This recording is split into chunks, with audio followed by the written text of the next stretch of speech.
Nag-repair yung idol Platinum Junior Light gapon na okay na siya. Ako nang gitesting og mga medya oras kay problema gina niya inig-uni mo silik kag kanta inigpasod mo sa kanta kalit na siya paong. Akong gilisan og diode kini nga diode kini duha ka buok. Muna diode ang gilis.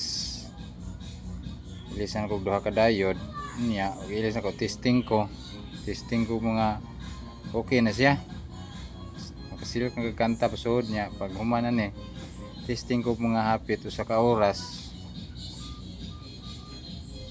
kalit man siya pud og ka standby yang red power moto karon akon pong ibaklas og balik mo ni siya na ibaklas og balik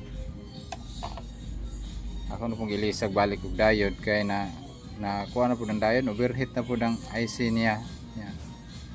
Kani ako pong gipilag ilis niyang transistor. Basig usab ni sa kuan pero iniktis mo ni good mo siya pero ako lang ilisag bag-o. Testing sa ta guys. Testing na tog 2 hours okay na. 2 hours na testing ani.